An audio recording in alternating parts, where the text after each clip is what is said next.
जडलो तो आता पायी, जडलो तो आता पायी, जडलो तो आता पायी, जडलो तो आता पायी.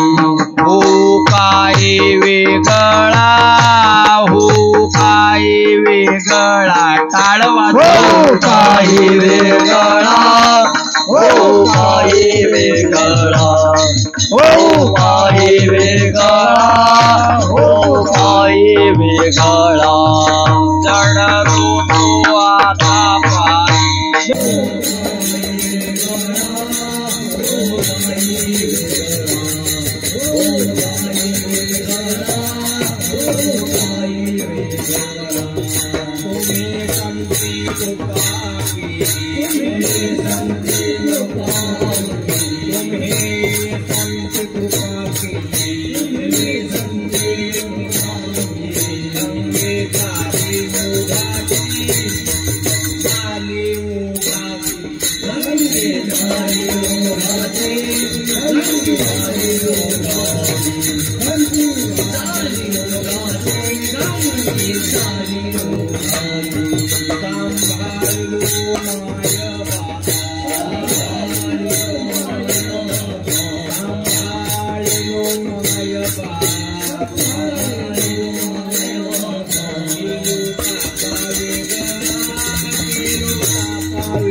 जडलो तो आता पायी, जडलो तो आता पायी, होऊ काही वेगळा.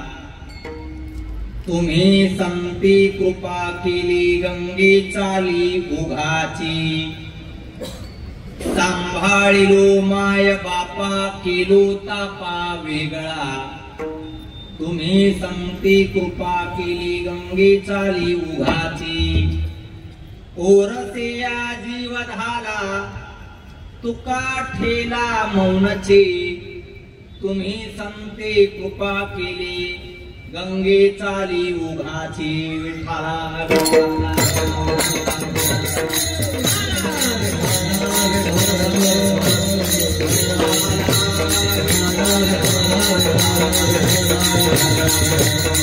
श्री पांडुरंगा सद्गुरु हे स्वामी.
नमो ज्ञानेश्वरा.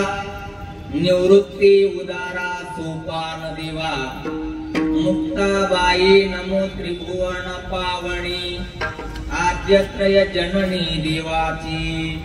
हे सारस्वताची गूढ तुम्हीच लाविली जी झाड.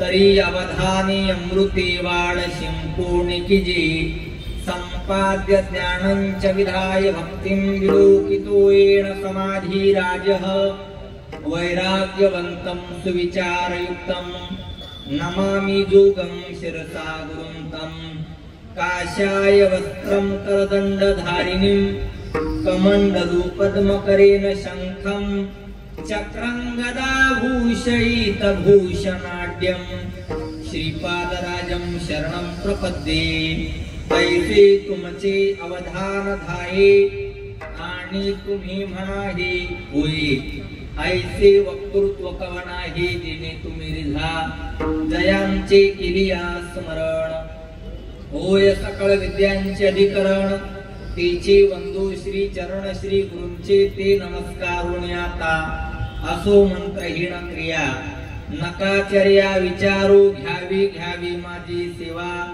दीन दुर्बळाची देवा जोडोनी अंजोळ असे दाना उतावेळ पहा पहा कृपा दृष्टी बोला उरलिया गोष्टी विठाला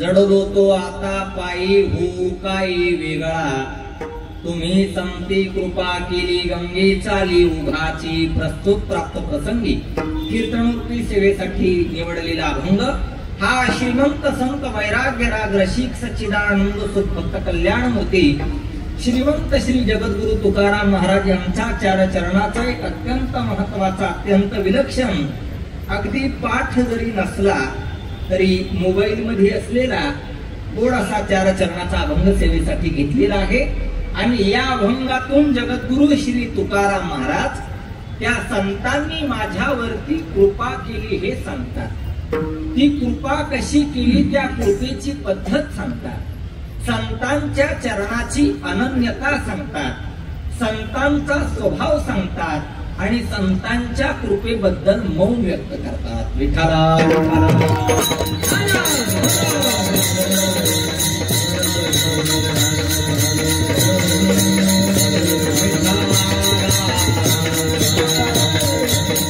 निमित्ताने सेवा आहे हे वेगळं सांगायलाच नको वेगळं सांगण्याचं कोणतंही आणि काहीही कारण शेष नाही किंबहुना ती वेळही नाही पण तरी सुद्धा वक्त्याचं प्रधान कर्तव्य या न्यायाने सांगायचं ठरलं तर आपला अत्यंत गोड सुंदर असा हा चालू असलेला भक्ती उत्सव आणि आज या भक्ती उत्सवातील ही दुसऱ्या दिवसाची कीर्तन सेवा म्हणजेच द्वितीय दिवसाची कीर्तन सेवा म्हणजेच 2 नंबरची कीर्तन सेवा नंबर 2 ची नाही 2 नंबर आणि नंबर 2 यात महत् अंतर असतं 2 नंबर हे कायद्यात येतं आणि नंबर 2 ही कायद्याच्या बाहेर जातं म्हणून ही दुसऱ्या दिवसाची कीर्तनाची सेवा सर्व भगवान बाबा वामनभाऊ प्रतिष्ठान नेरूळ या सर्वांच्या आज्ञेने वतीने ही कीर्तनाची सेवा माझ्या वाट्याला आलेली आहे आणि या सेवेसाठी सर्वच संप्रदायातील ख्यातनाम गायकवादक तथा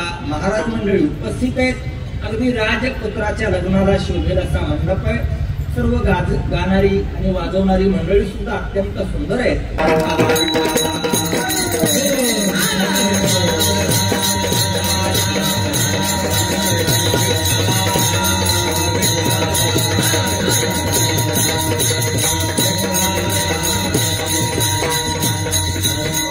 आणि खऱ्या अर्थानं हा जो आपला उत्सव चालू आहे हा अनन्यसाधारण उत्सव आहे या उत्सवाला फार महत्व आहे फार महत्व हा श्री भगवान बाबांच्या पुण्यतिथीने या उत्सवाची सुरुवात आहे आणि वामन भाऊंच्या पुण्यतिथीने या उत्सवाची सांगता आहे याला वेदांताच्या भाषेत उपक्रम उपसंहाराची एक वाक्यता म्हणतात एका महात्म्याच्या पुण्यतिथीने सुरुवात आणि एका महात्म्याच्या पुण्यतिथीने शेवट सप्ताहाचा. खऱ्या अर्थानं महाराष्ट्रामध्ये अनेक संत झाले. एका तत्ववेत्याचं तर असं म्हणणं आहे, महाराष्ट्रात जेवढे संत झाले, भारतात जेवढे संत झाले, तेवढे संत जगात कुठेही झाले नाही. आणि भारतात जेवढे संत झाले त्यामध्ये सर्वाधिक संत कुठे झाले असतील तर ते महाराष्ट्रात झाले.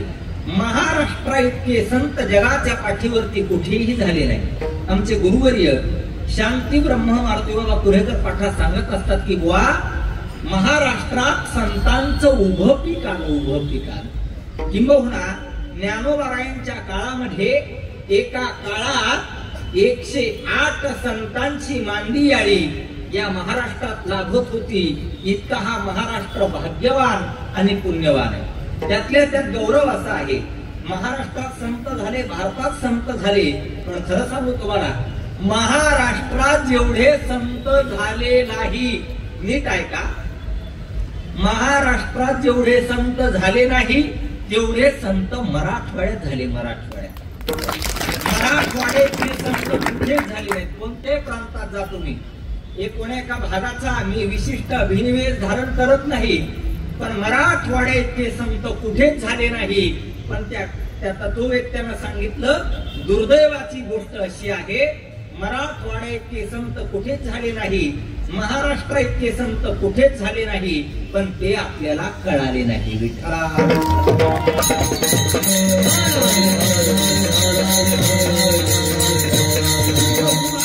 वामन भाऊ हे म्हणजे परमार्थातले बाप होते. बाप वामन भाऊ म्हणजे शिस्त कशी असावी हे वामन भाऊंकडून शिकलं पाहिजे. आणि भगवान बाबा म्हणजे आई होते.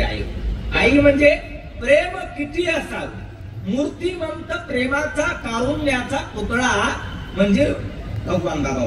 किंबहुना या वामन भाऊ आणि भगवान बाबांच्या संबंधाने एकच वाक्य सांगायचं ठरलं तर ज्ञानोबाराय ती ओवी वर्णन करतात. ज्ञानोबाराय महात्म्याच्या अवताराचं प्रयोजन सांगतात. किंबहुना संतांचं चिंतन केल्यानंतर या जीवाला काय अवस्था प्राप्त होते त्याचं वर्णन करणारी ती ज्ञानोबारायांची ओवी आहे. ओवी तुमच्या सगळ्यांच्या पाठ आहे. फक्त तुमची अडचण ही आहे, मी म्हणल्याशिवाय तुमच्या ध्यानात येणार नाही. तुम्हाला सगळ्यांनाच पाठ, आणि मग मी सांगितली की मग म्हणणार आम्हाला तू माहितच होत. तुम्हाला सगळ्यांना पाठ आहे ती ओवी अशी आहे, तैसे हरपले आपण पे पावे, तै संता ते पाहता दिवसावे, म्हणून वाणावे ऐकावे तेची सण.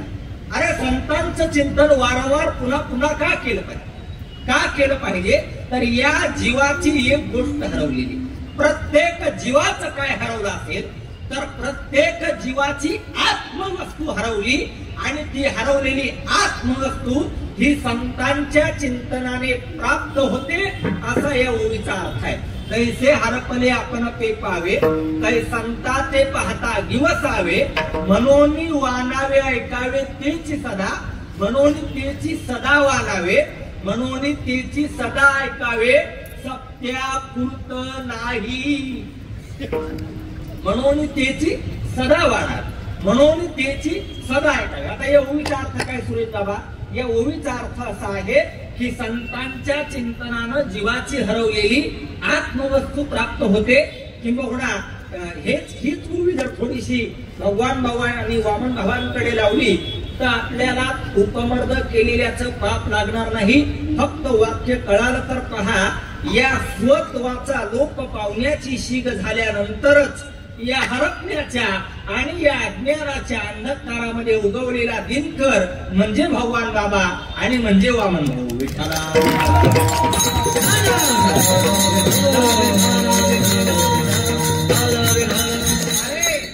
एका काळातली निव्वळ दरोडेखोर माणसं, संस्कारहीन माणसं, पण अशा संस्कारहीन माणसांना संस्कार देऊन ज्यांनी माणूस म्हणून जगण्याचा दर्जा दिला, नव्हे अरे त्यांनी माणूस नाही तर त्यांनी या माणसाला देव बनवण्याचं काम केलं, ते म्हणजे भगवान बाबा आणि ते म्हणजे वामन भाऊ होते. नाहीतर काळ असा आहे, खऱ्या अर्थानं आपण ज्या प्रांतात भगवान बाबा जन्माला आले आणि ज्या प्रांतात वामन भाऊ जन्माला आले त्या प्रांताचा सध्याही विचार केला तर अजूनही प्रांत म्हणावा असा विकासाचा नाहीये. पण अशाही काळामध्ये थोडस जड जाईल, माफ करा, क्षमा करा, पण धाडसानं बोलतो दादा. काय आता तरी दळणवळणाची साधनं उपलब्ध आहेत, आता तरी गाड्या आहेत, नव्या नव्या त्या गाड्यांना शॉकअप चांगले. पूर्वी रस्ते चांगले नव्हते, गाड्या तर नव्हत्याच, पण वामन भाऊंनी आणि भगवान बाबांनी सगळा प्रवास टांग्याने केला.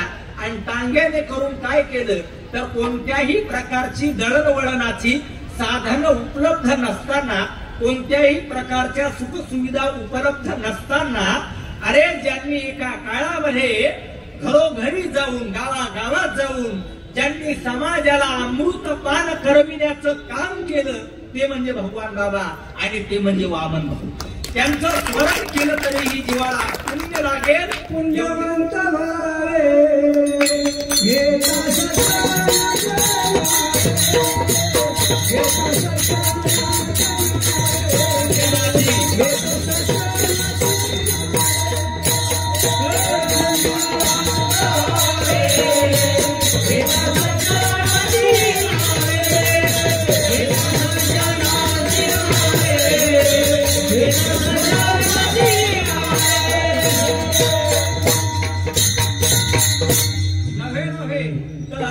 संस्कारहीन समाजाला संस्कार देण्याचं काम हे पूजनीय भगवान बाबांनी केलं आणि पूजनीय वामन भाऊंनी केलं. नव्हे एक तर गाव असं होतं, साकोरे गोळखा काहीतरी त्या गावाचं बहुतेक नाव असे बरं का. त्या गावामध्ये अशी प्रथा होती बरं का दादा, त्या गावात अशी प्रथा होती की आप्पा प्रत्येक हनुमान जयंतीला बोकड कापायचा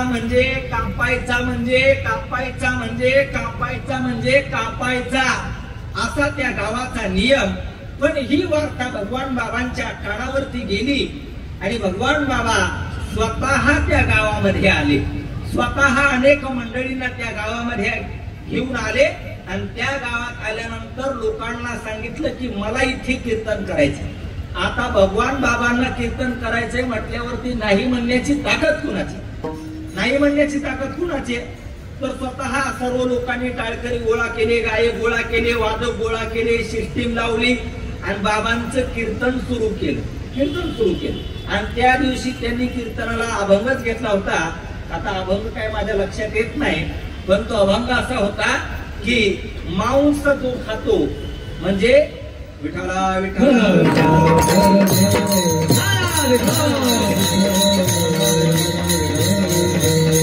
जो मांस खातो, जो पशु पक्ष्याचं मांस खातो त्याला कोणत्याही प्रकारचा माणूस म्हणून घेण्याचा अधिकार नाही, असं त्यांनी अशा अर्थाचा अभंग घेतला आणि अभंग घेतल्यानंतर मांस खाता हौस करी जोडून वैरी ठेविला, असं पहाटे पण आठवत नव्हतं. धन्यवाद. मांस खाता हौस करी जोडून वैरी ठेविला हा अभंग त्यांनी कीर्तनाला घेतला बरं का सुरेश बाबा. आणि अभंग घेतल्यानंतर पहिल्या दिवशीचं कीर्तन झालं आणि अर्चनाशी त्या दिवशी मारुतरावजी साहेब त्या दिवशी काय झालं, पहिलं चरण सोडवलं त्यांनी. पहिलं चरण सोडवलं, 3 चरण शिल्लक राहिले. आता आम्ही काय म्हणतो, आमचा जर अभंग सुटला नाही आणि आमचे जर 3 चरण शिल्लक राहिले तर आम्ही काय म्हणतो, पाहू पुढच्या वर्षी. पण भगवान बाबा तसं बोलले नाही. ते म्हणले 1 चरण झालंय, 3 चरण राहिले, आपण राहिलेल्या 3 चरणाचा उद्या विचार करू. ते काय म्हणले, उद्या विचार करू. आणि मग उद्याच्या परत भगवान बाबांचंच कीर्तन. भगवान बाबा कीर्तनासाठी परत उभं राहिले, परत तोच अभंग घेतला. मांस खाता हौस करी जोडोनी वैरी ठेविला, तोच अभंग घेतला. परत कीर्तन सुरू झालं. पण त्या दिवशी 1 चरण सुटलं, बाकीचे 2 चरण राहिले. आणि ते म्हणले आता राहिलेल्या 2 चरणाचा विचार उद्या करू. पण आता अडचण अशी, दुसऱ्या दिवशी नेमकी हनुमान जयंती, लोकांचा नियम काय असं काय कापायचा, बोकड कापायचा दुसऱ्या दिवशी नियम. पण त्या दिवशी भगवान बाबा त्या गावात असल्यामुळे एकाही माणसाची बोकड काटण्याची ताकद झाली नाही. आणि भगवान बाबांनी सांगितलं, रे तुम्ही हाऊस करता मांस खाण्याची आणि स्वतः परमात्म्याला शत्रू करता, हे चांगलं नाही. हे त्यावेळेला भगवान बाबांनी सांगितलं. त्यावेळेला म्हणजे त्यावेळेला सुद्धा अंधश्रद्धा समाजातली संपविण्याचं काम कोणी केलं असेल तर ते भगवान बाबांनी केलं.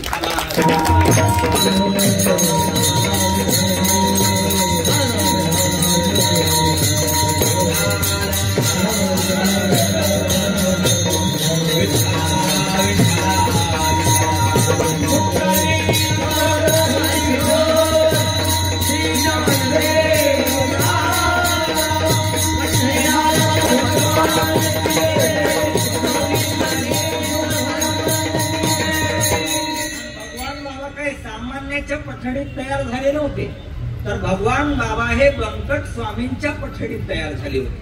भगवान बाबा हे माणिक बाबांच्या पठडीत तयार झाले होते.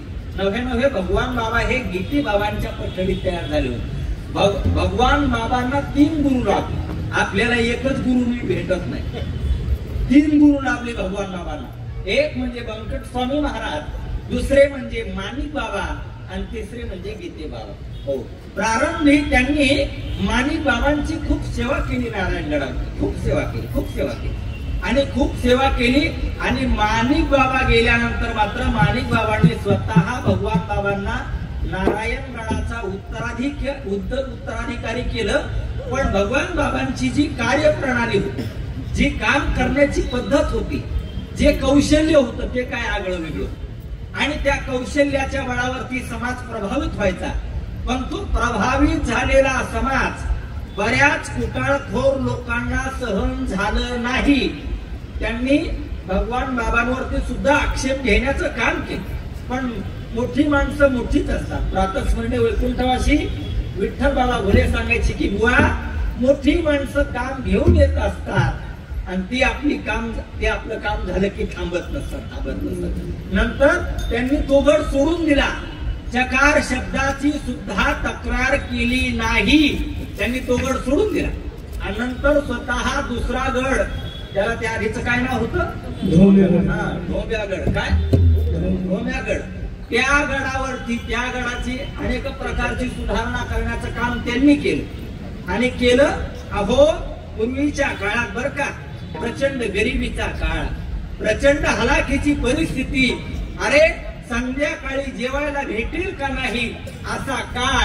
पण अशाही काळामध्ये त्यावेळेला ऊसतोड कामगारांनी आणि ऊसतोड कामगारांच्या माता माऊल्यांनी स्वतःच्या गळ्यातले दागिने काढून दिले. का? तुमचा स्वतंत्र गड चांगला झाला पाहिजे म्हणून. आता लोक कोटीनं देतील, आता काय किंमत आहे. अरे ज्या वेळेला पैसेच बघायला भेटत नव्हते त्यावेळेला त्या माता माऊल्यांनी स्वतःच्या गळ्यातली दागिने काढून दिले. एक तर कोणतरी गीताबाई म्हणून काहीतरी होत्या, तिने 8 तोळे दागिने दिले होते त्यावेळेला, 8 तोळे. आणि मग तो सगळा गड तयार झाला. आणि त्यावेळेला त्या गडाच्या उद्घाटनासाठी स्वतः यशवंतराव चव्हाण तेव्हा उद्घाटनाला आले होते. आणि त्यावेळेला यशवंतराव चव्हाणांनी भाषण करत असताना भाषणात सांगितलं की आता इथून पुढे या गडाचं नाव हे भगवानगड म्हणून ओळखल्या जाईल.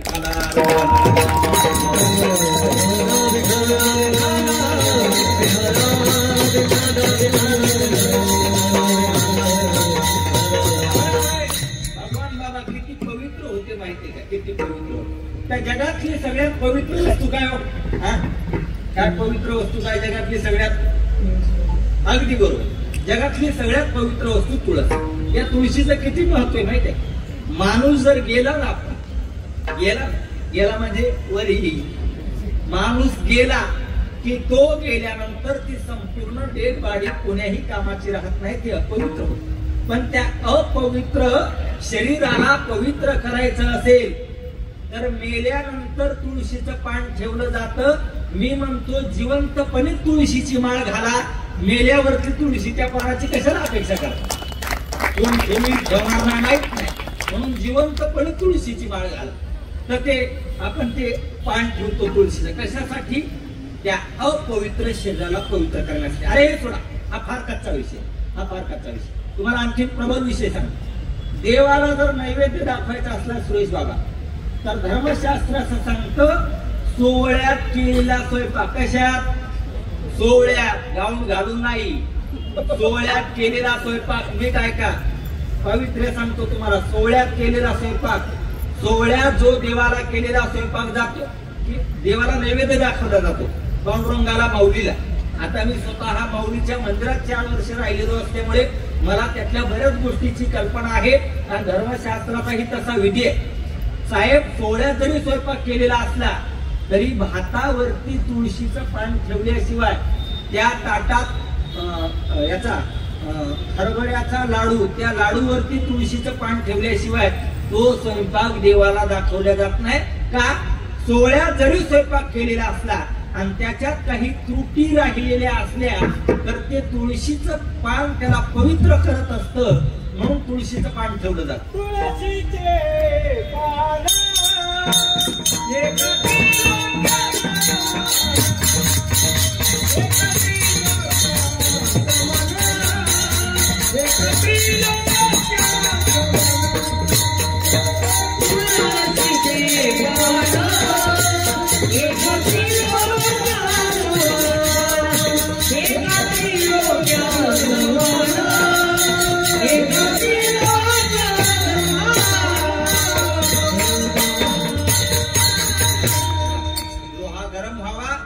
त्यावरती जोरात घन पडावा असं तंतोतंत प्रमाण दिले. तुळशीचे पान त्रैलोक्या समान. त्रैलोक्याची बरोबरी करणारा काय हो? तुळशीचं पान. तर ते तुळशीचं पान ठेवलं जातं. की कोणा तुम्हाला पुरत आता निघाला म्हणून विषय सांगतो.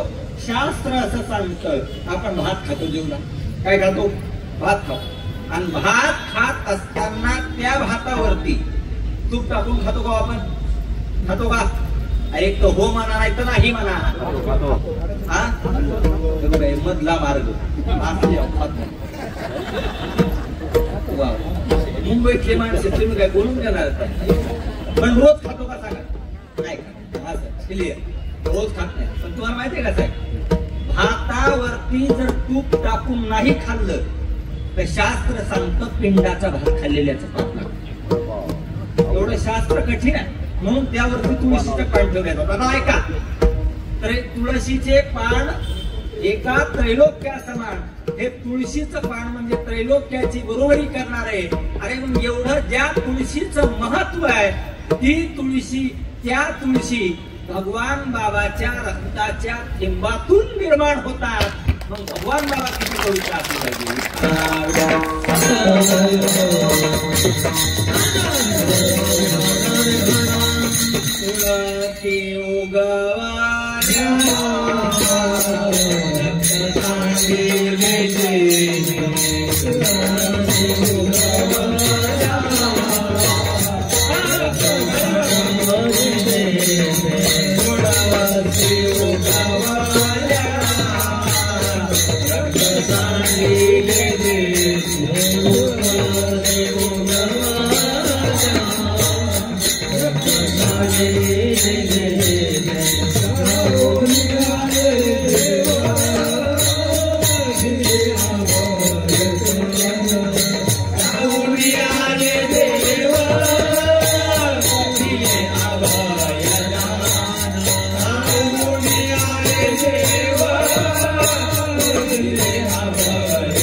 तुळसी उगवल्या रक्त सांडिले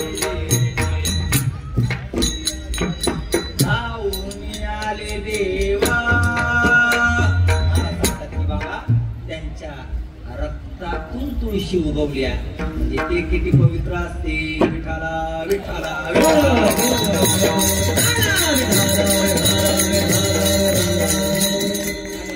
अशा एका पवित्र महात्म्याच्या पुण्यतिथीचा हा काळ. जसा चैत्र मास म्हटलं की आता महाराष्ट्रात पाडवा ओळखले जातो. श्रावण मास म्हटलं की गोकुळाष्टमीचा काळ ओळखला जातो. नव्हे आता असे अनेक पिरियड आहेत बरं का बाप्पा. आता रामनवमीचा काळ, हनुमान जयंतीचा काळ, महाशिवरात्रीचा काळ, गोकुळाष्टमीचा काळ. नव्हे आता इथून पुढे जानेवारी महिना म्हटलं की भगवान बाबांच्या पुण्यतिथीचा काळ आणि वामन भाऊंच्या पुण्यतिथीचा काळ.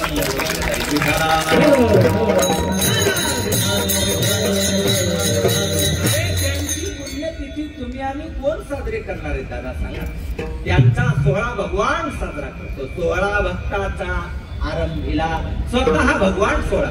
आणि त्यांची पुण्यतिथी बीड जिल्ह्यात, हिंगोली जिल्ह्यात, नवे इथेच मुंबईतच, पुणे जिल्ह्यातच होते असं नाही. त्यांचा सोहळा त्रैलोक्यात तुका म्हणे गाजा वैकुंठी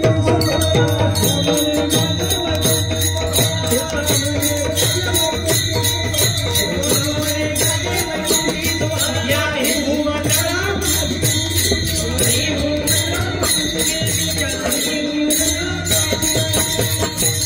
तुका म्हणे गाजे नेरुळ मध्ये सोहळा. तुका म्हणे गाजे मुंबईमध्ये सोहळा नाही. तुका म्हणे गाजे वैकुंठी सोहळा. या ही भूमंडळा माझी कीर्ती म्हणून त्यांचा सोहळा सर्वत्र होतो. आणि अशा एका पवित्र अशा महात्म्यांच्या पुण्यतिथीचा हा काल आणि त्याच्यातली ही द्वितीय क्रमांकाची कीर्तन सेवा माझ्यासारख्या सामान्य यशस्वी वारकरी विद्यार्थ्याच्या वाट्याला आलेली आहे. काहीसा अभंगाचाही विचार करणं क्रमप्राप्त आहे. विठाला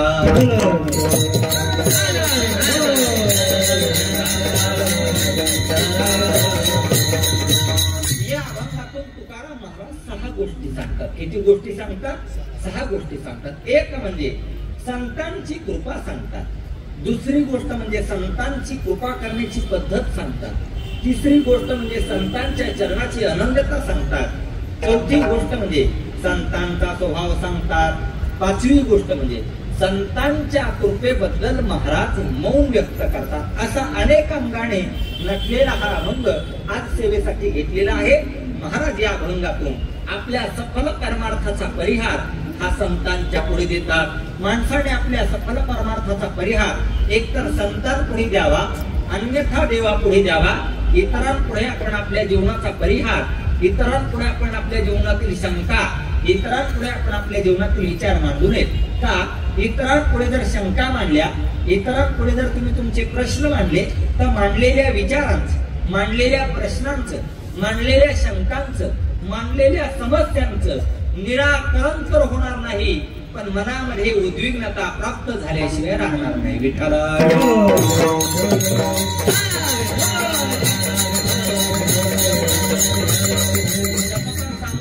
एक वेळेला माणसाने आपल्या सफल परमार्थाचा परिहार देवा पुढे सुद्धा देऊ नये, पण संतांजवळ मात्र दिल्याशिवाय राहू नये. का? भगवान परमात्मा सर्वांचा उद्धार करत नाही. तसं तर उद्धाराच्या संबंधाने आपला संबंध तिघाशी आहे. एक म्हणजे आपला संबंध वेदाशी आहे, दुसरं म्हणजे आपला संबंध हा देवाशी आहे, आणि तिसरं म्हणजे आपला संबंध संतांशी आहे. कुणाकुणाशी आहे आपला संबंध? म्हणा तुला कशाला आणलंय म्हणा. कुणाकुणाशी आपला संबंध? एक म्हणजे वेदाशी, दुसरा म्हणजे देवाशी, आणि तिसरा म्हणजे संतांशी. मग या आपल्या सगळ्या जवळचं कोण? संत. महाराज संत जवळचे सांगतात, अहो आळंदीवरून आले म्हणून काहीही बोलू नका. का? वेदा एवढा प्रखांड पंडित, वेदा एवढा हुशार, जगाच्या पाठीवरती दुसरा कोणीही नाही. आणि वेद जवळचा हे सांगायचं राहिलं एका बाजूला, आणि तुमचं चाललंय संत जवळचे. अरे बाबा, संत जवळचे. वेद आपल्या का जवळचा नाही, तर वेद उद्धार करत असताना स्त्री पुरुष भावाचा विचार करतो. नव्हे नव्हे प्रातस्मरणीय वैकुंठवासी वेदांत वाचस्पती काव्य तीर्थ जगन्नाथ अण्णा पवार सांगायचे की वेद हा ब्राह्मणाने वाचावा, पण ब्राह्मणाच्या पत्नीने ऐकू नये. एवढं वेदाचं काठीण्य. आपला हरिपाठ 10 वेळेला चुकतो, आपला विचार कुठं मांडतो. वेद आपल्या जवळचा नाही. महाराज वेद नसेल का जवळचा, पण ज्या परमात्म्याने आम्हाला निर्माण केलं, ज्या परमात्म्याने आम्हाला जन्माला घातलं, ज्या परमात्म्याने आम्हाला हे जग दाखवलं, तो परमात्मा तर जवळचा पाहिजे ना. महाराज सांगतात परमात्मा सुद्धा जवळचा का? परमात्मा उद्धार करत असताना स्त्री पुरुष भावाचा विचार करत नाही, पण परमात्मा उद्धार करत असताना शरणागतीची अपेक्षा करतो. तो कोणाचा उद्धार करतो? भगवंताच्या मुखातले उद्गार ज्ञानोबा सांगतात. तो कोणाचा उद्धार करतो? तर तो त्यांचाच उद्धार करतो. कोणाचा? जे त्याला सर्व भावानं शरण जातात त्यांचा. आता तुमच्या सगळ्यांच्या पाठ फक्त मी तुम्हाला म्हटलं ना, तुम्हाला पाठ आहे, फक्त मी म्हणल्याशिवाय ध्यानात येणार. तुम्हाला ओवी पाठच. काय ओवी आहे? तर भगवान परमात्मा त्यांचाच उद्धार करतो. कोणाचा? जे त्याला सर्व भावाने अनन्यतेने शरण जातात त्यांचा. जो होयमच, मी काय म्हणलं पाठी, जो होयमच अनन्य शरण तयाचे निवारी मी जन्मभर. ओवी फार गोड आहे बर का. जो होयमच अनन्य शरण. नुसता शरण नाही आपा, अनन्य शरण. नुसतं शरण नाही. हो, एका दिवशी घातली पंगतन गावाला बसला सांगत, तसं नाही. महाराज सांगतात अनन्य शरण. अनन्य शरण कशाला म्हणतात? अन्याश्रयानां त्यागोही अनन्यता. म्हणजे त्याने सर्व आश्रयांचा त्याग करून एक परमात्मा स्वतःच्या बुद्धीचा विषय केलेला आहे, त्याला अनन्यता म्हणतात. जो होय मग अनन्य शरण. आणि कुणाचे नाही? तयाचे निवारी मी जन्म. तयाचे म्हणजे कुणाचे? जो होय मग अनन्य शरण तयाची मी निवारी जन्म. या लागे शरणागता शरण्य मीच उलट. जे त्या भगवान परमात्म्याचं भजन करत नाही अशा माणसांचं देवाला राग आहे. तानहं द्वेषित क्रूरा संसारेषु नराधमान विठ्ठल.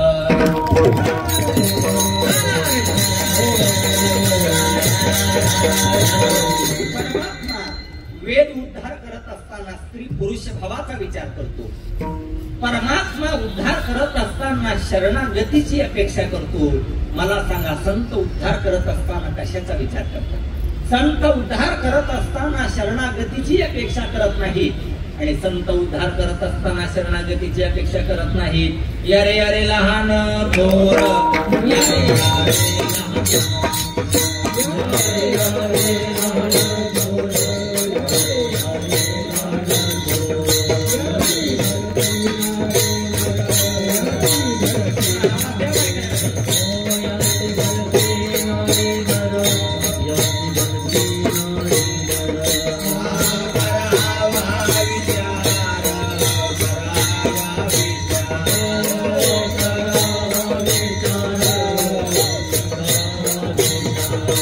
Hare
सेक्टर नंबर 12 यारे यारे लहान याती हलपले नारीन करावा विचार न लगे चिंता खवनास.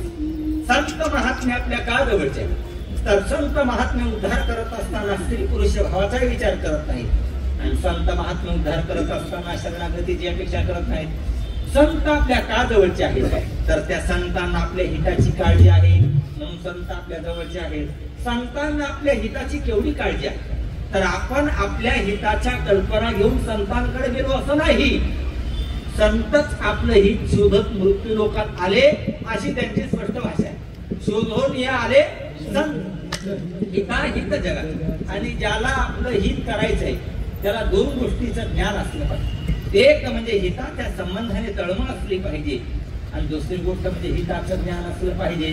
संतांना हिताचं ज्ञान आहे का तर संतांना हिताचं ज्ञान आहे का असं म्हणण्यापेक्षा ज्यांना हिताचं ज्ञान आहे ते संत आणि संतांना हिताची तळमळ आहे का येतो हिताचा कळवळा पडती हाती म्हणून काळा ऐशी कळवळ्याची जाती घरी लाभावी न प्रीती. संतांना हिताचं ज्ञानही आहे आणि संतांना हिताची तळमळ ही आहे. विठ्ठला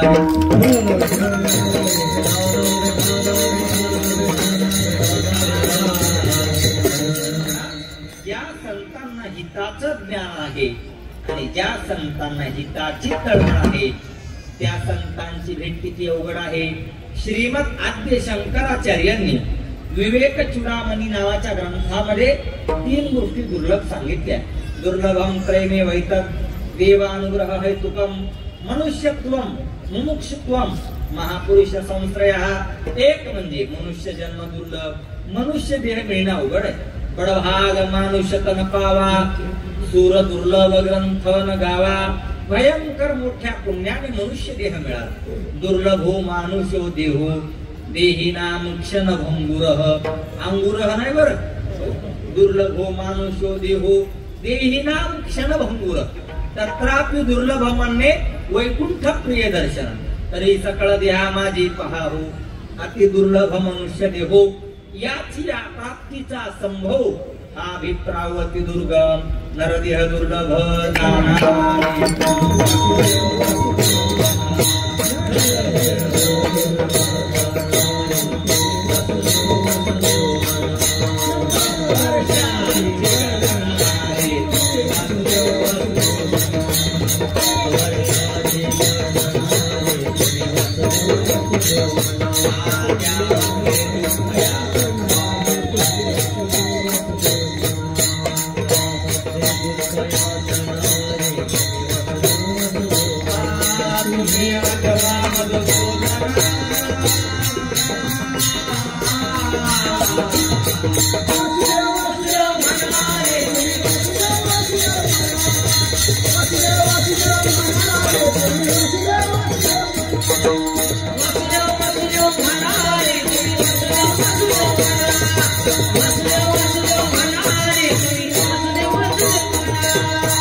नरदेह दुर्लभ जाना परवे झालो आलो या जन्मासी जोड जोडीली मनुष्य देहायसी महालाभाची उत्तम राशी जेणे सर्व सुखाशी पात्र होईजी. मनुष्य जन्म मिळणं अवघड. आपल्याला हा मनुष्य देह किती दिवसांनी मिळाला माहितीये का? तर हा मनुष्य देह आपल्याला 84 लाख योनी भोगल्यानंतर हा मनुष्य देह आपल्याला मिळाला.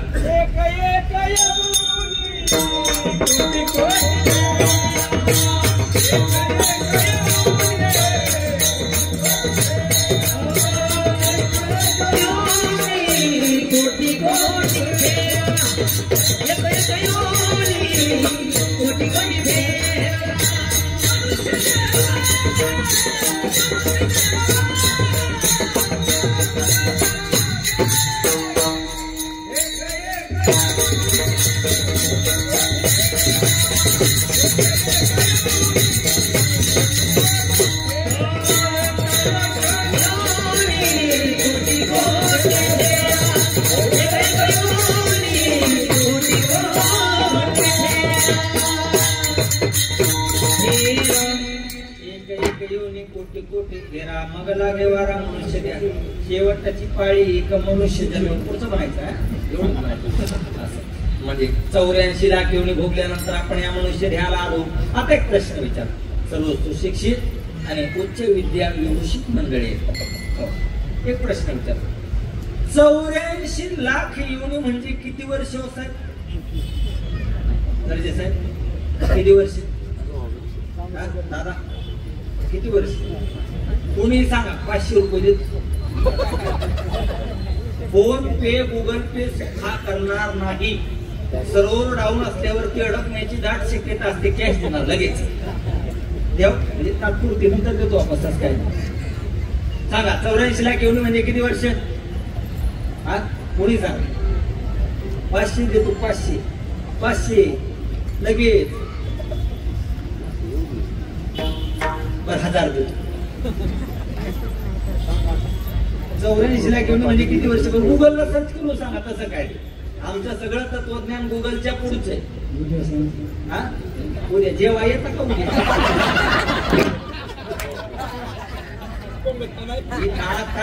तुम्ही उद्याच बघू राहिले. 84 लाख येऊन म्हणजे किती वर्ष? हा मी सांगतो, सगळे हजार द्या.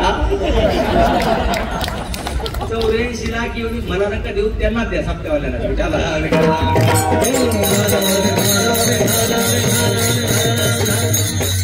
84 लाख योनी म्हणजे किती वर्ष? तर 84 लाख योनी म्हणजे 200 कोटी वर्ष. 200 कोटी वर्षानंतर आपण या मनुष्य देखला. बडभाग मानुष तन पावा, सूर दुर्लभ ग्रंथ न गावा. भयंकर मोठ्या पुण्याने आपण या मनुष्य घ्या.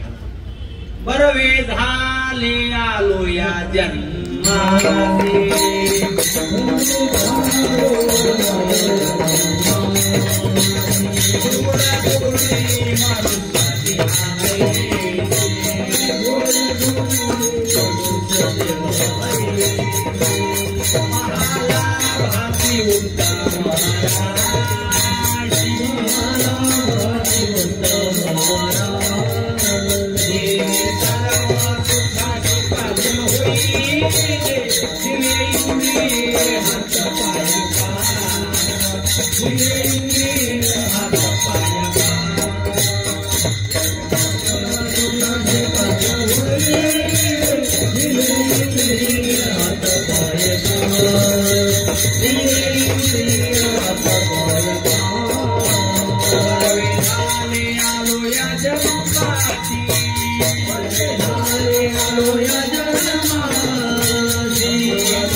गेलं घोडं वांग्यात.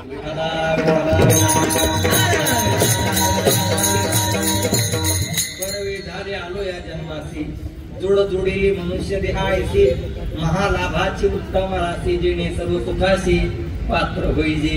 एक म्हणजे मनुष्य जन्म मिळणं अवघड आणि दुसरी गोष्ट म्हणजे या मनुष्य देहाला येऊन भजन करण्याची बुद्धी होणं अवघड.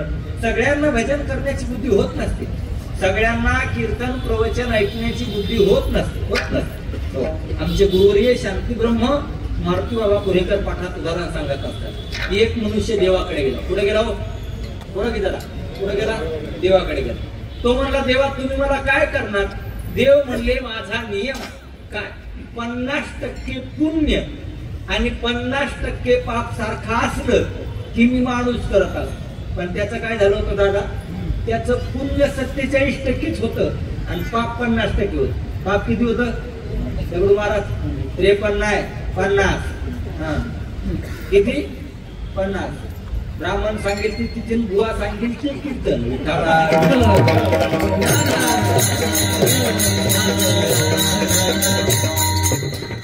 आलं लक्षात? पुण्य किती होतं? अहो पुण्य पुण्य पुण्य नाही. पुण्य किती होतं? 47. पाप किती होतं? पाप पाप दररोज करतो आपण ते. पाप किती होतं? 50. पुण्य किती होतं? 47. पुण्य किती होतं? अहो पुण्य 47. पाप किती होतं? पुण्य किती होतं? 47. पाप किती होतं? पुण्य किती होतं? 50. माहितीच आहे. पुण्य किती होतं? 47. पाप किती होतं? लोक्याचे. पुण्य किती होतं? 47. पाप किती होतं? 50. पाप किती होतं? 47. 50%. पाप 50% आणि पुण्य तुम्ही एकदा म्हणा 47. पुण्य किती होतं? 47. पुण्य किती होतं? 47. पाप किती होतं? पुण्य किती होतं? लक्षात राहत नाही म्हणून विचारतो, बाकी काय करायचं. पुण्य किती होतं? पुण्य किती होतं? 47. पाप किती होतं? तो देवाकडे गेला. तो मला, देवा तू मला काय करणार? देव म्हणले, मी तुला बैल करणार. काय करणार? बैल करणार. तो म्हणला, देवा तसं काय करू नका, माझा आहे का, मला माणूस करा. देव म्हणले, अजिबात नाही, मी तुला बैल करणार म्हणजे बैल करणार म्हणजे बैल करणार म्हणजे.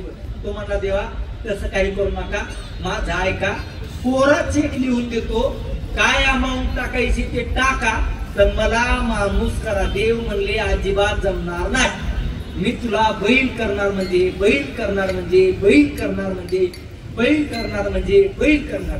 तो म्हणला, देवा तसं काही करू नका, वाटलं तर आपला वशिला लावा. तो काय म्हणला?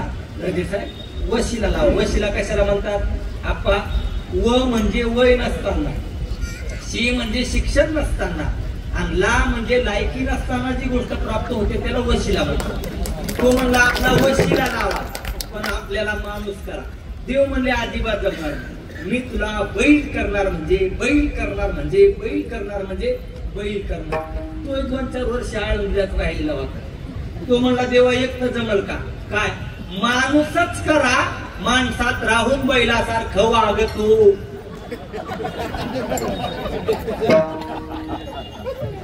कायला आता कळलं, कायला कळलं. तो काय म्हणला? माणूसच करा, माणसात राहून बैलासारखं वागतो. दादा, काही लोकांचा देह माणसाचा वागणं समजायचं 47% पुण्य आहे. विठ्ठला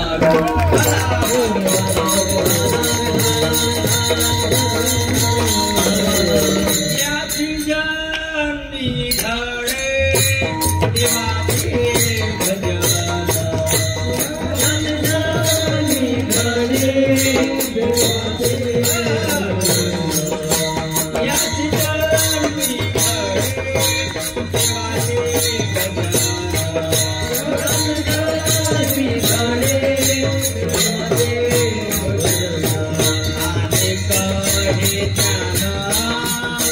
नाही मोठे आणि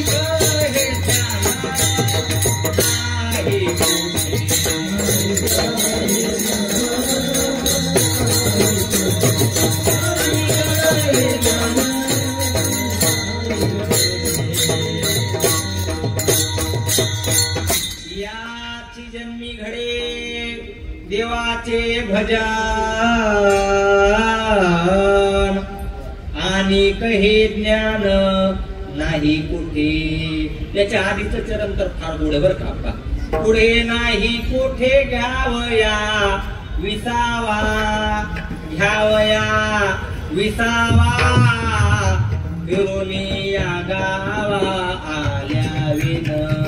पुढे नाही कुठे घ्यावया विसावा घ्यावया विसावा फिरूनी या गावा फिरूनी या गावा आल्या विन. विठाला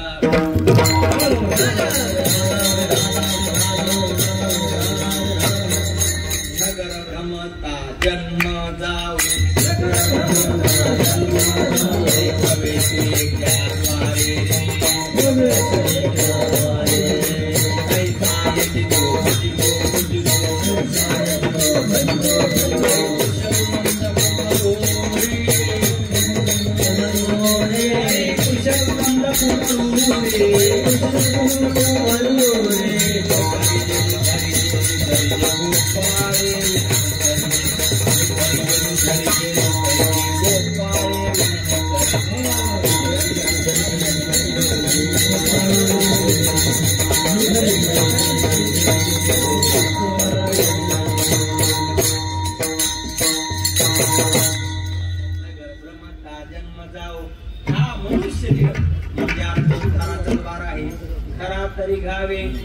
भिंतीची सोयी घरात तरी गावे दाराची सोयी भिंती सगळी डोई घेऊ नये.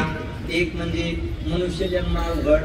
दुसरी गोष्ट म्हणजे या मनुष्य देहाला येऊन भजन करण्याची बुद्धी होणं अवघड. आणि तिसरी गोष्ट म्हणजे संतांची भेट अवघड. विठ्ठला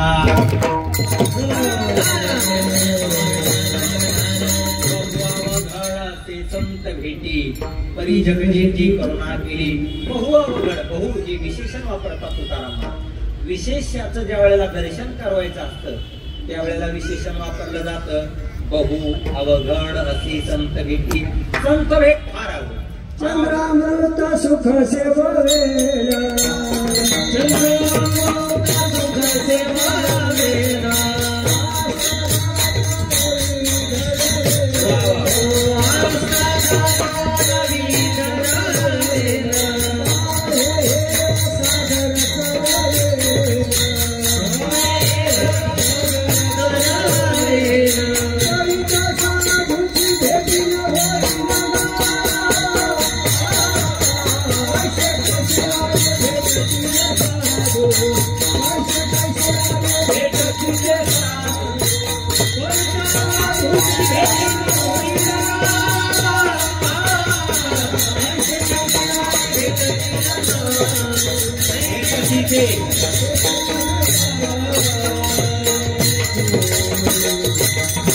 चंद्रामृत सुखी सेवेल असता जाता रवी धरवेल.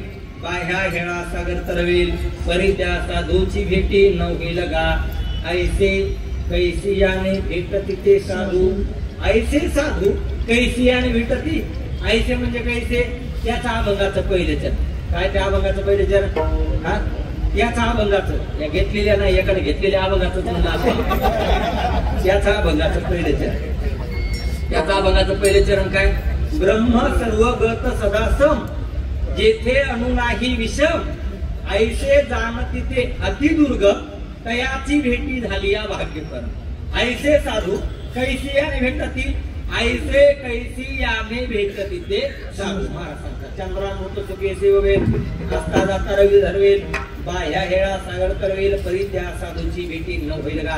पवना घालवेल पाला पायी चढवेल गगन. भूत भविष्य कळो येईल वर्तमान. पळी न कळे त्या साधूचे महिमान. ऐसे कैसे याने भेटती ते साधू. एकनाथ महाराज प्रश्न विचारतात ऐसे कैसे याने भेटती ते साधू. आणि त्याचं उत्तर जगद्गुरु श्री तुकाराम महाराज देतात. ऐसे ऐसे याने भेटती ते साधू ज्यांच्या दर्शने तुटे भो बंधू. जे का सच्चिदानंदी नित्यानंदू. जे का मोक्ष सिद्धी तीर्थ वंदुरे भाव सर्व कारण बंधू. सदा समबुद्धी नास्तिकी भेदू भूत कृपा मोडी देशकंदू चक्रमित्र पुत्र समकरी बंधुरे मनबुद्धी काया वाचा शुद्ध करी रूप सर्वत्र देखून नमस्कारी लघुत्व स्वरूभावी अंगीकारी सांडी मांडी मी तू पणायची थोरी रे अर्थ काम जाड नाही चित्ता माना मान मोहमाया मिथ्या वर्ते समाधानी जाणून विनता साधू भेट देती तयाव चित्ता रे मग काय करा विड्या ओढा नाही नाही नाही नाही सांडी मांडीचा साया साधू दर्शन नित्य काळ त्या तुका म्हणे जो विठ्ठला जाणिवे सरी विठ्ठला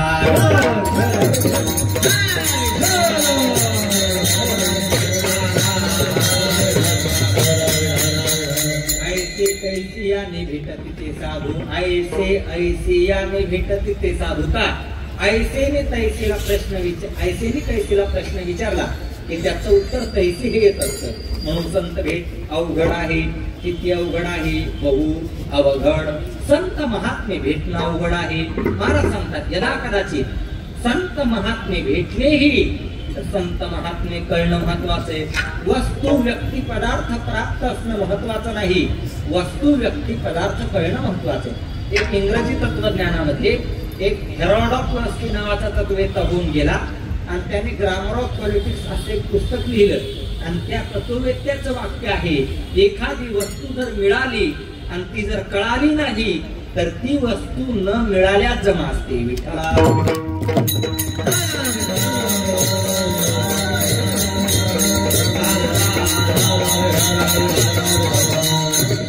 भेटणं महत्वाचं नाही संत कळणं महत्वाचं आहे खूप बुद्धी लावली म्हणजे संत कळत नसतात आमचे गुरुवर्य शांती ब्रह्ममारुती बाबा पुरेकर पाठात उदाहरण सांगत असतात ते पेशव्यांच्या काळामध्ये 3.5 शहाणे होते किती शहाणे होते 3.5 शहाणे पेशव्यांच्या काळामध्ये त्यामध्ये नानासाहेब ठरवलीशे अर्धे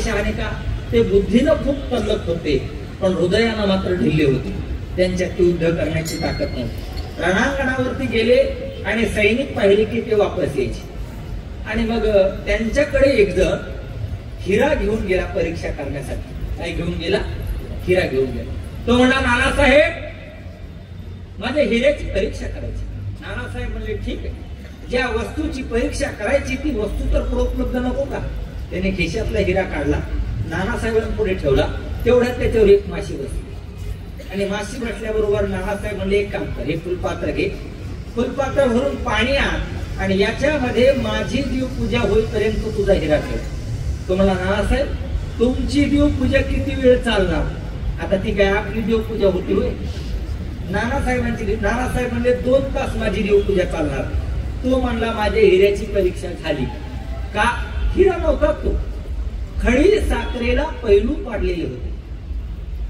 एक माशी बसली तरी कळाला हा हिरा नाही ही खडी साखर माझ्यासारखा असतात तर 100 माश्या बाटल्या असत्या तरी कळालं नसतं हिरा कशाला म्हणतात आणि खडी साखर कशाला म्हणतात का खूप बुद्धी लावली म्हणजे संत कळत नसत काय बडा बडोई न करे न कहे कोई गोड हिरा मुखसे ना कहे लाख हमारा जवाहरीच्या कपाटातला हिरा कधी रस्त्यावरून म्हणत नसतो पाहुणे घेता का आपल्याला हिरा कधी म्हणत नसतो अरे लोकांना वांगे कळत नाही सरकारी कोणत्या गावरान कोणत्या हिरा कवा काढायचा आहे तुम्हाला हो हिरा कधी सांगत नसतो मी हिरा आहे आणि जगाचा एवढा अधिकार नाही की जगाने हिरा ओळखा म्हणून आणि सध्या संप्रदायात हिरे सांगतात आम्ही हिरे म्हणून विठाला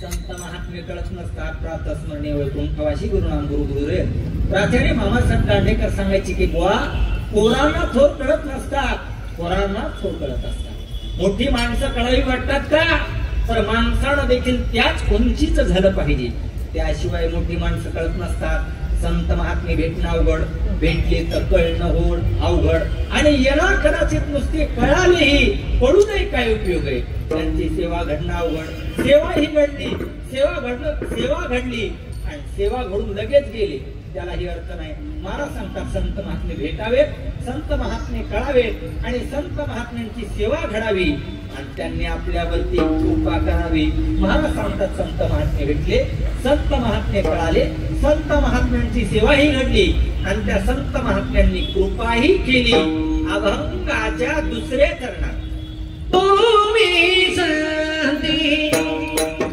कृपा केली तुम्ही संती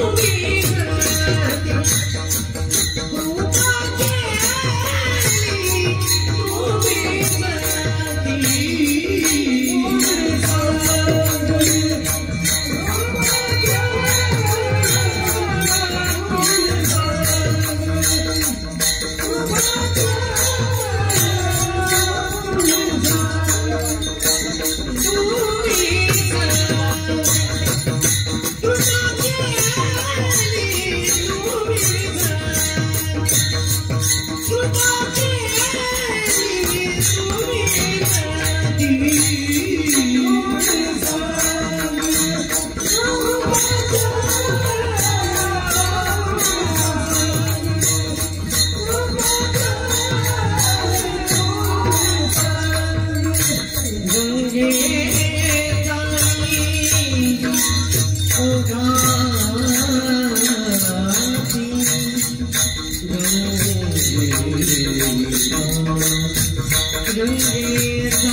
कीर्तनकाराने पहिले चरण सोडून मधलं शेवटचं म्हणायला सांगणं म्हणजे झोपीत धोंडा घालण्यासारखं आहे. विठाला विठाला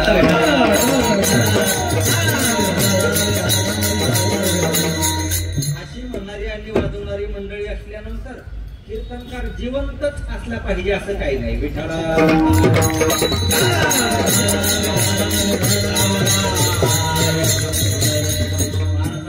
संत महात्मे भेटले, त्या संत महात्मे कळाले, संत महात्म्यांची सेवा घडली नव्हे त्या संतांनी मात्र आमच्यावरती कृपा केली. तुम्ही संती कृपा केली तशाप्रमाणे केली पद्धत सांगतात. गंगे चाली ओघाची, गंगेच्या चालीप्रमाणे संतांनी कृपा केली. आणि पहिला शब्द फार महत्वाचा वापरला बरं का सुरेगाव. तुम्ही शब्द वापरला. काय शब्द वापरला? तुम्ही शब्द वापरला. तुकोबाराय देवाला बोलत असताना सुद्धा तू म्हणतात, देवा तू आमचा कृपा अनाथा जीवाचा तू का जगैवारी. देवाला बोलत असताना तू म्हणतात, पण संतांना बोलत असताना मात्र मर्यादेची भाषा वापरतात. तुम्ही शब्दाचा प्रयोग करतात.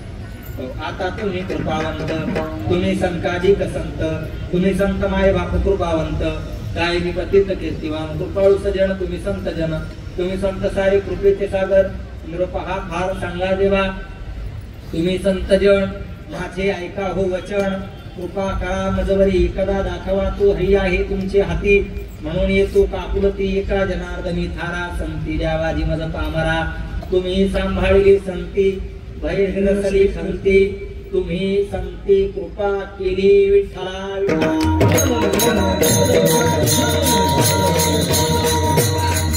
तुम्ही हा शब्द मर्यादेचं प्रतीक आहे. मर्यादा ते मर्यादा ते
बापाशी बहु असावी मर्यादा फलकटाचा धंडावर कोडी समयो न कळे वेळगळ होते समयो न कळे काय उपयोगी येईल वेळे म्हणून पहिला शब्द फार महत्वाचा वापरला तुम्ही शब्द वापरला तुम्ही हा शब्द खरे नव्हे जगद्गुरु श्री तुकाराम महाराज मोठ्या माणसाला कसं बोललं पाहिजे हे शिकवतात विठाला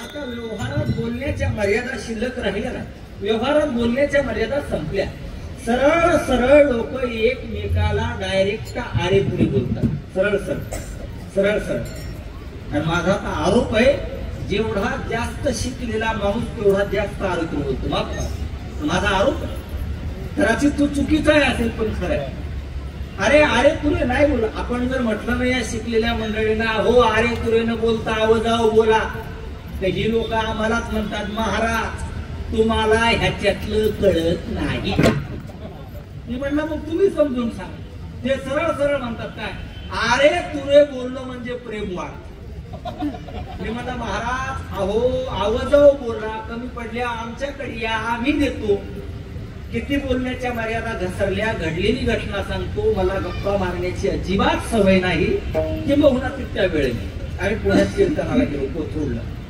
आणि कीर्तनाला गेलो ते मनोहर देशपांडे जज साहेब त्यांच्याकडे कीर्तन होतं आणि कीर्तनाला गेलो आणि गेल्यानंतर त्यांनी त्यांच्या मुलाला सांगितलं की दादा महाराजांना घरी घेऊन जा चहा कॉफी पाजा आणि आम्ही तोपर्यंत सूर करतो फेटा वगैरे बांधा आणि नंतर घेऊन या आम्ही ते गेलो त्यांच्या घरी आणि आवड महाराज ते दरवाजावर काय असतं हा हा ते मला येत नाही काय म्हणतात त्याला काय बोलले घंटी नाही घंटी देवळा का बेलला काय म्हणतात त्याला बेल बरोबर बोला बेलला मराठीत काय म्हणतात तो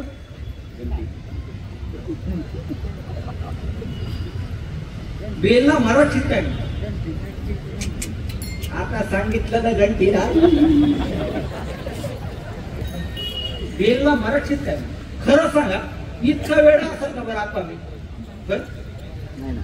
त्याचा इतका वेळ असेल का मला बेल माहित नसेल म्हणून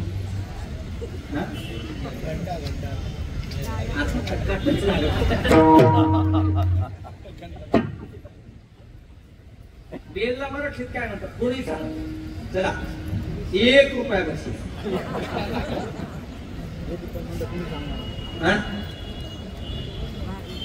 बोला बेलला मराठीत फळ असं म्हणतात साहित्यात शब्द आलेला आहे विठ्ठल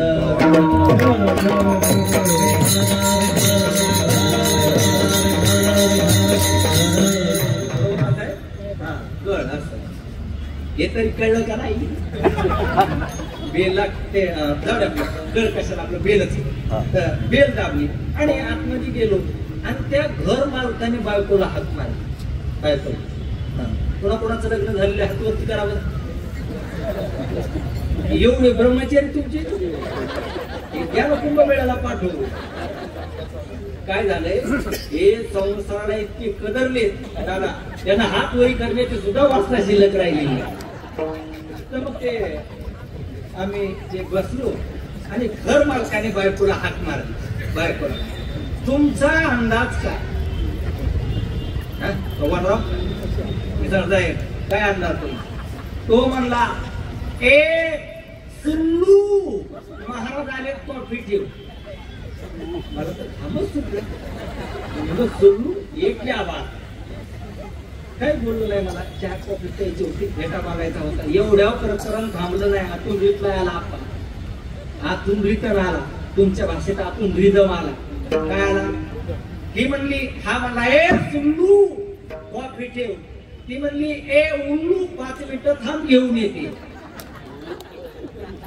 मी म्हणलं गाथा वाचला ज्ञानेश्वरी वाचली भागवत वाचलं रामायण वाचलं मराठी व्याकरण शिकलो पंचदशी शिकलो विचारसागर शिकलो संस्कृत व्याकरण शिकलो तर्कसंग्रह शिकलो पाणिनी व्याकरण शिकलो वृत्ती प्रभाकर शिकलो बर साहित्याची बरीच पुस्तकं वाचली हेरोडोटस वाचला लुसी वाचला बिल गेट्स वाचला विलियम शेक्सपियर वाचला सगळंच वाचलं आणि हे तर आपलं कुठंच वाचण्यात गेलं म्हणजे उरलून सुल्लू काय भानगडा काही बोलू नाही मला चहा कॉफी प्यायची होती, फेटा बांधायचा होता.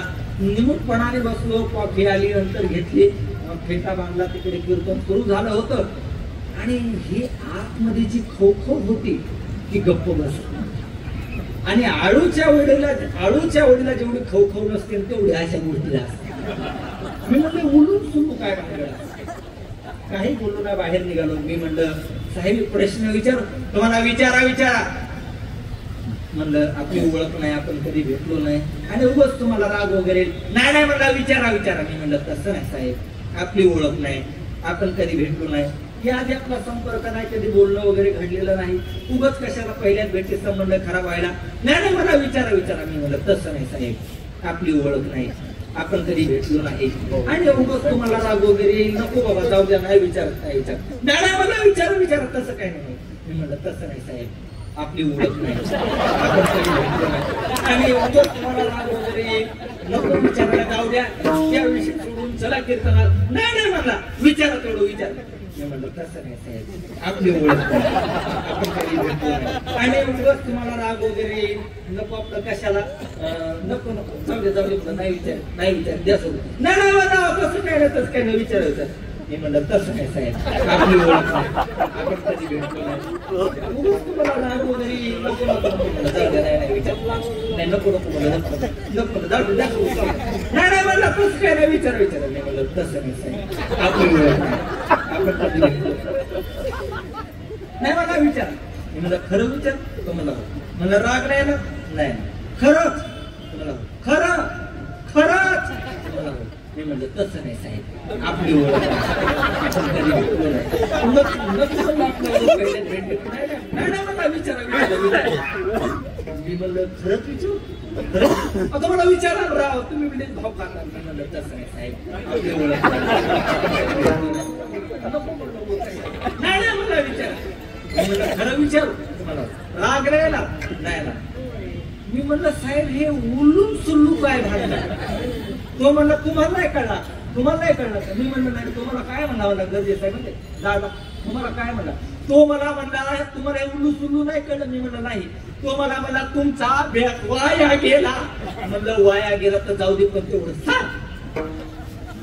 म्हणलं साहेब उल्लू सुल्लू काय भांडणार, काय काय म्हणला, सरळ म्हणला काय. तो म्हणला माझ्या बायकोचं नाव, म्हणजे माझ्या नाही त्याच्या, मी आपला पिपळा खालचा म्हणजे तो काय म्हणला, माझ्या बायकोचं नाव सुलोचना आहे आणि मी तिला प्रेमानं सुल्लू म्हणतो. म्हणलं वारे पिल्लू. मी म्हणलं ठीक आहे साहेब, आता सुल्लू कळला, आता उल्लू काय भानगडे. काय नाही म्हणलं तसंच आहे. काय माझं नाव उल्हास आहे, बायकोला प्रेमानं उल्लू म्हणते, उल्लू म्हणायचा केवढा उल्हास.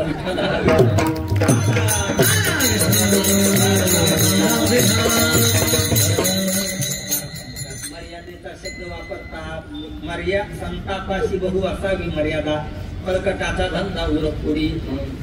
तुम्ही संती कृपा केली, त्यांनी कृपा केली कशाप्रमाणे.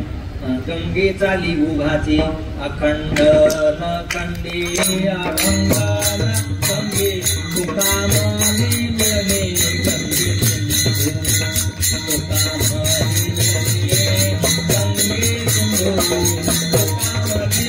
गंगे.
अभंगन नादच करायचं नाही. विठाला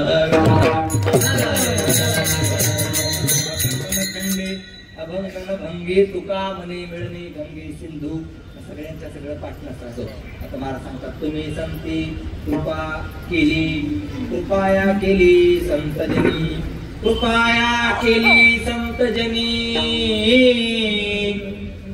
माझी अलंकारली वाणी प्रीती हे लाविली चरणी तुका चरणी लोळत असे देवा कृपेची करीतू दिशाची स्नेहे भरितू जीवा तळी अंतरितू आपला जीव तया परी श्री गुरु करीती जय अंगीकारू तय होऊनी ठाके संसारू मोक्षमया गवा तुम्ही संते कृपा केली. कशाप्रमाणे गंगे चाली ओघाची का गंगेचा स्वभाव काय गंगेची चाल कोणती तर सरिता ओहाळा ओघा गंगे मिळूनी झाल्या गंगा.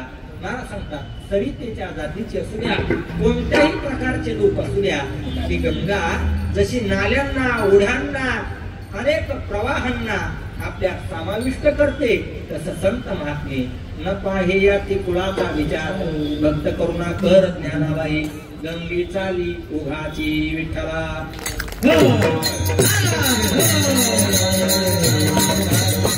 तुम्ही भक्ती कृपा केली गंगे चाली ओघाची महाराज आता एवढं सगळं घडल्यानंतर तुम्ही काय करणार मला सांगतात. आता मात्र मी त्यांच्या चरणापासून वेगळं होणार नाही.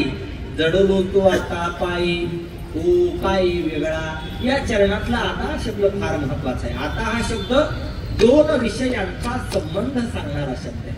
10 मिनिटं आहेत अजून 10 मिनिटं सांगतो. विठाला विठाला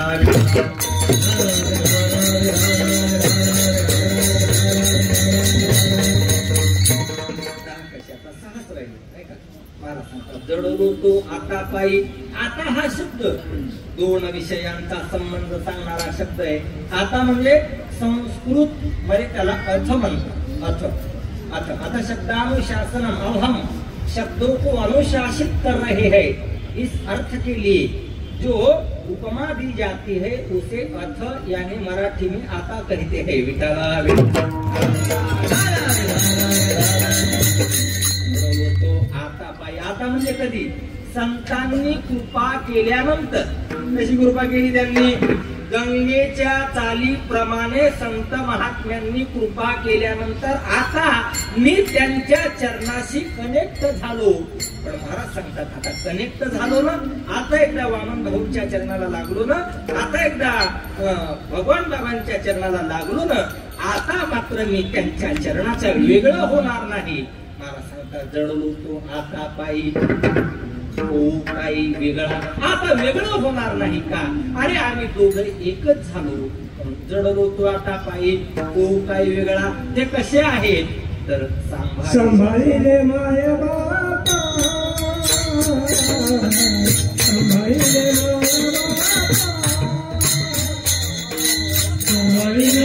माया बापा सांभाळीले माया बापा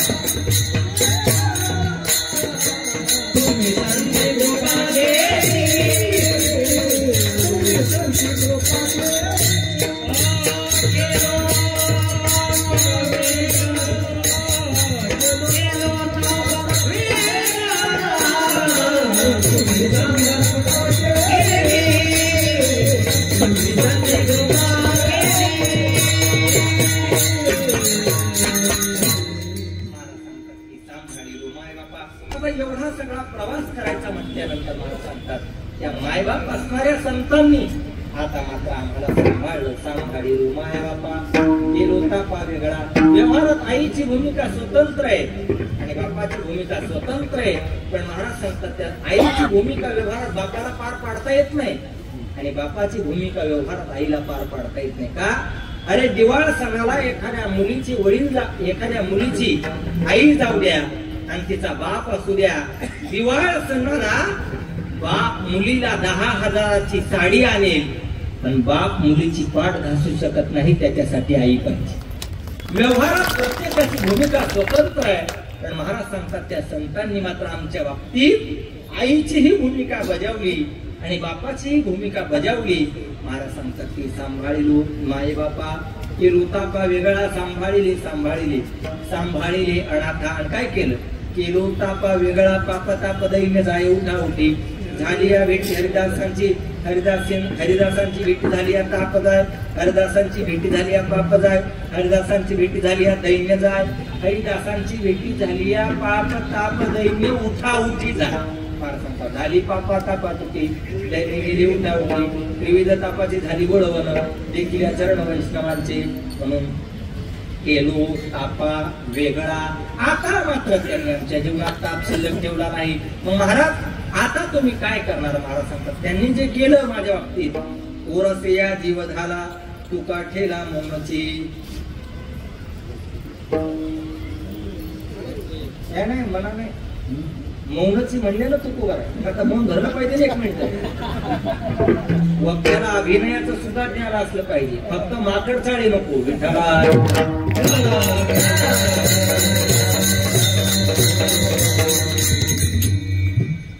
ओरसे या जीव झाला तुका ठेला मौनची.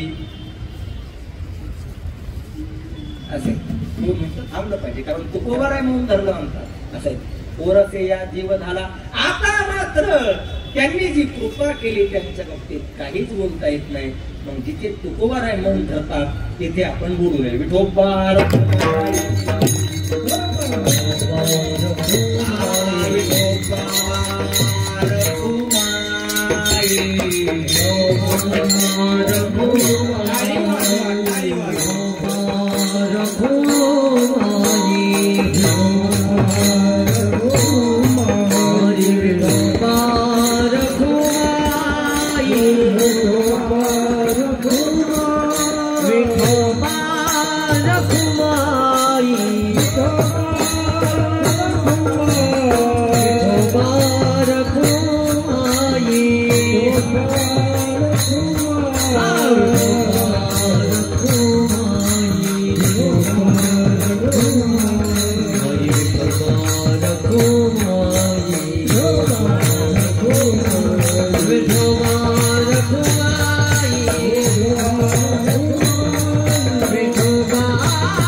वेळी वाकडी सेवा करण्याचा प्रयत्न केला.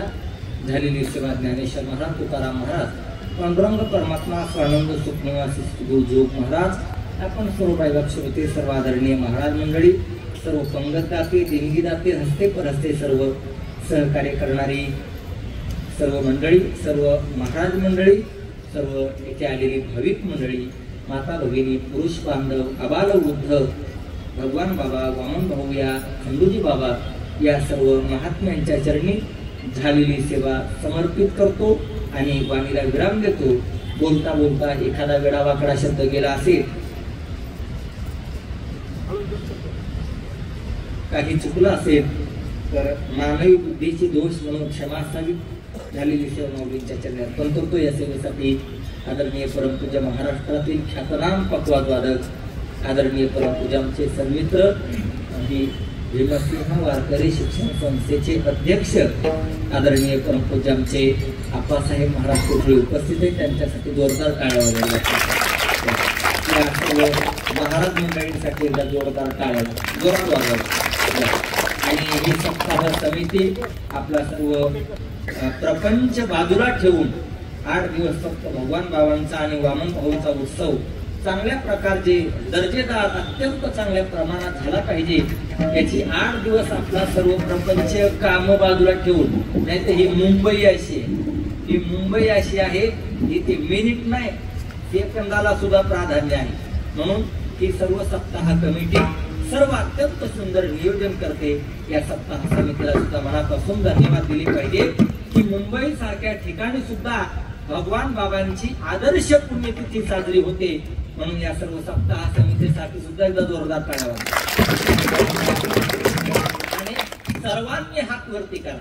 2 मिनिटं आपण भगवान बाबा आणि वामन भाऊ यांचा जप करू. आम्ही रोज कीर्तन संपवत असताना तुकोबारायांचं भजन घेतल्याशिवाय आम्ही कीर्तन संपवत नाही. आळंदीत कीर्तन असतं की माऊलींचं भजन घेतल्याशिवाय कीर्तन संपवत नाही. म्हणजे ज्ञानेश्वर माऊली झाल्यानंतर सुद्धा ज्ञानदेव तुकाराम म्हणायचं. पण आज मात्र आपण वामन भाऊ आणि भगवान बाबा या दोघांचा जप करू. सगळ्यांनी हात वरती करा. सगळ्यांनी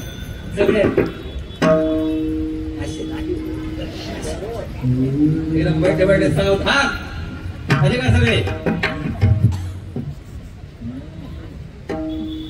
श्री भगवान बाबा जय वामन भाऊ. श्री भगवान बाबा जय वामन भाऊ.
आदरणीय आमचे अशोक महाराज आदरणीय परमपूज्य आमच्यावरती नितांत प्रेम असलेले वारकरी संप्रदायातील गुरु कीर्तनकार आमचे श्री बाबा पोले सर्वच तपोवृद्ध ज्ञानवृद्ध मंडळी आमचे आघाड महाराज आहेत. आदरणीय आमचे ध्रुव महाराज आहेत. हो आळंदीत असताना गुरुवारच्या पालखीला आमची भेट व्हायची. आज खूप दिवसाला भेट झाली. हो मला सुरुवातीला ओळखू चाललं. आमचे ध्रुव महाराज आहेत. आदरणीय आमचे भगवान रावजी मिसाळ आहेत. सर्वच मंडळी सर्वांना वंदन करतो आणि वाणीला विराम देतो. आपला हा उत्सव 23व्या वर्षाचा 23व्या वर्ष आहे. या उत्सवाचा सुवर्ण महोत्सव व्हावा अशी भगवान बाबांच्या रौप्य महोत्सव आला 2 वर्षावरती नाही का. रौप्य महोत्सव तर करायचा पण सुवर्ण महोत्सव व्हावा अशी प्रार्थना करायची. तोपर्यंत दादा नाही ठेवावं अशी प्रार्थना करायची आणि मला कीर्तनाला बोलावं अशी प्रार्थना करायची. असं सर्वांना अगदी मनापासून धन्यवाद देतो आणि वाणीला विराम देतो. चाल म्हणायची